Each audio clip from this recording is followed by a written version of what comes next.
Albert Einstein once said, everybody's a genius. But if you judge a fish by its ability to climb a tree, it will live its whole life believing that it is stupid.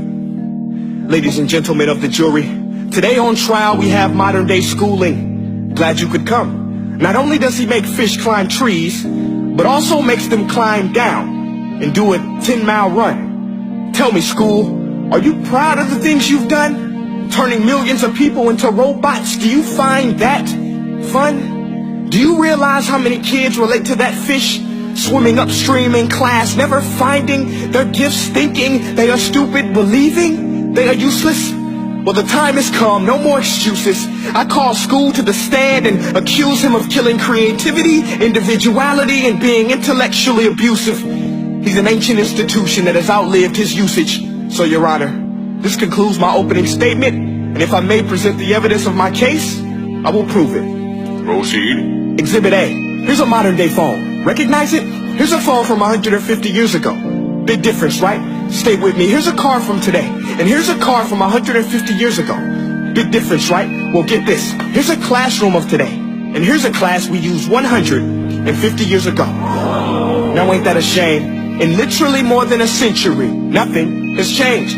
Yet you claim to prepare students for the future?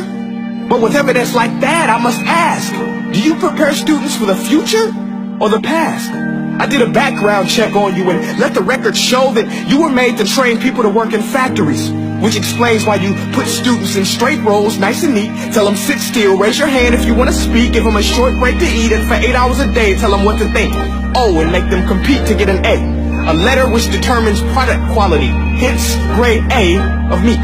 I get it. Back then, times were different. We all have a past. I myself am no Gandhi. But today, we don't need to make robot zombies. The world has progressed. And now we need people who think creatively, innovatively, critically, independently, with the ability to connect.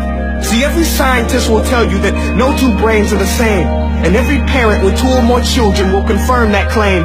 So please explain why you treat students like cookie cutter frames or snapback hats, giving them this one-size-fits-all crap. Watch your language. Sorry, Your Honor, but if a doctor prescribed the exact same medicine to all of his patients, the results will be tragic. So many people will get sick, yet when it comes to school, this is exactly what happens. This educational malpractice, where one teacher stands in front of 20 kids, each one having different strengths, different needs, different gifts, different dreams, and you teach the same thing the same way?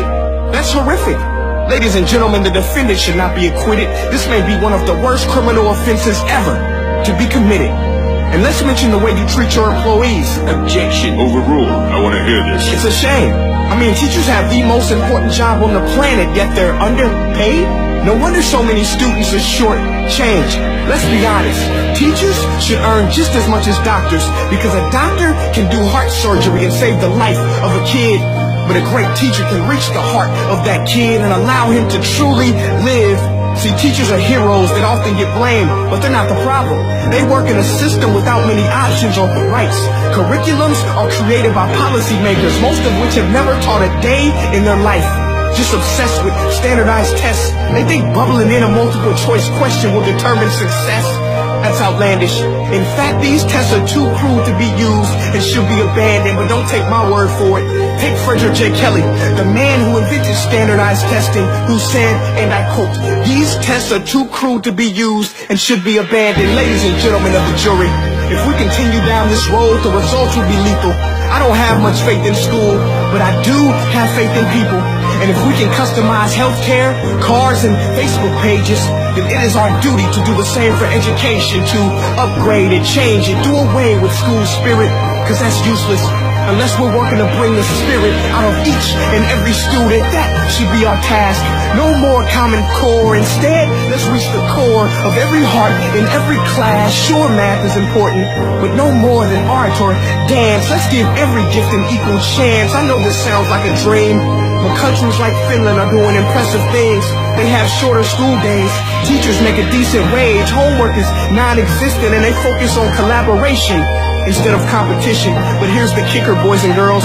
Their educational system outperforms every other country in the world. Other places like Singapore are succeeding rapidly. Schools like Montessori, programs like Khan Academy, there is no single solution. But let's get moving, because while students may be 20% of our population, they are 100% of our future. So let's attend to their dreams, and there's no telling what we can achieve. This is a world in which I believe, a world where fish are no longer forced to climb trees. I rest my case.